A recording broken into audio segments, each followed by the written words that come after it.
Niliweza kujiunga na KELCOP wakati ambapo walikuwa wanafanya PRA, na hapo ndipo nilikuwa kwa wale ambao waliweza kushughulika katika ile kazi ya kufanya PRA hiyo. Baada hiyo kulikuwa na kile ambacho kilikuwa inaitwa enumeration. Walikuja wakafanya enumeration na nikachaguliwa kama baadhi ya vijana ambao walikuwa waweze kujiunga na KELCOP. Kwa hivyo KELCOP iliweza kunipa kuku 50 ambao nilianza nao na nikaweza kuwakuza. Kwa hivyo nilikuwa nawauza katika, baada ya kila mwezi nilikuwa nauza na kifaa wengine.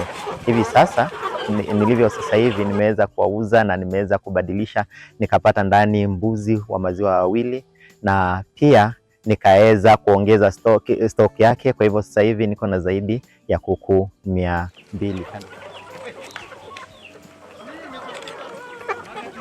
Pia kando tu na kuweza kupata kuku, KELCOP pia iliweza kunipa mafunzo. Iliweza kunipa mafunzo ya jinsi ya kutunza hawa kuku, ikaweza kunipa mafunzo pia ya nutrition ambao naweza kupata jinsi lishe bora katika familia pia.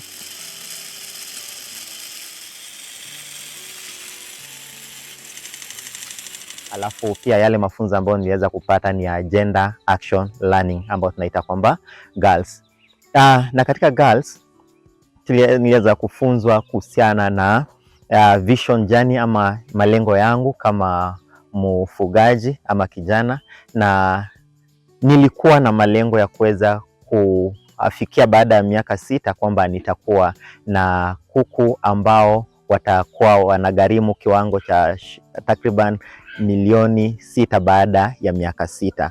Na sasa hivi pale ambapo nilipo ni kwamba nimeweza kuafiki kwamba unaweza ona kwamba nimeweza kujenga nyumba, nimeweza kukua na kuku ndani. Sasa niko na kuku zaidi ya 200 ambao wapo katika nyumba hiyo.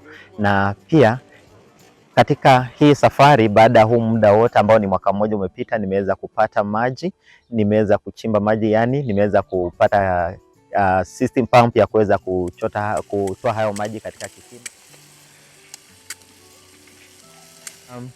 Pia niliweza kufunzwa katika girls kuhusiana na family balance tree. Hapo awali huu mradi wa ufugaji wa kuku nilikuwa naufanya kiwango ambapo nilikuwa peke yangu, lakini baada ya kuweza kupata haya mafunzo ikawa kwamba niweze kuhusisha na familia yangu. Kwa hivyo niliweza kuwahusisha. Sasa hivi mke wangu pamoja nami tunahusika katika mradi huo, na ni mradi sio familia, si eti kwamba ni mradi ambao naufanya peke yangu. Pia katika mafunzo hayo tuliweza kufunzwa kuhusiana na leadership empowerment, na katika leadership empowerment nilipotoka huko niliweza kufikia vijana katika kijiji hiki ambao walikuwa takriban 10 ambao nimeweza kuwafunza, na sasa hivi pia wanaendelea, na kila wakati huwa wanaenda kuona jinsi wanavyoendelea. Pia katika kikundi ambacho pia huwa nakuwa ndani niliweza kuwahusisha na nikahakikisha kwamba pia wanahusika na katika hii leadership empowerment ama vision journey, nikawafunza.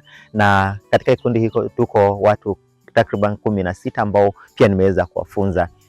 Vile vile niliweza kuelezea kuhusiana na mafunzo haya wazee wawili katika kanisa ambalo pia nashiriki kule, na sasa hivi pia wameweza kuona kwamba ni jambo ambalo ni zuri na wanaweza kulitenda. Kwa hivyo KELCOP imekuwa ya manufaa sana katika maisha yangu, na najua itakapokuwa labda inatamatika, najua pia kiwango cha mapato ambapo nitakuwa nacho si kila ambacho nilikuwa nacho hapo awali, na najua kwamba kitakuwa kimeongezeka na kitakuwa maradufu.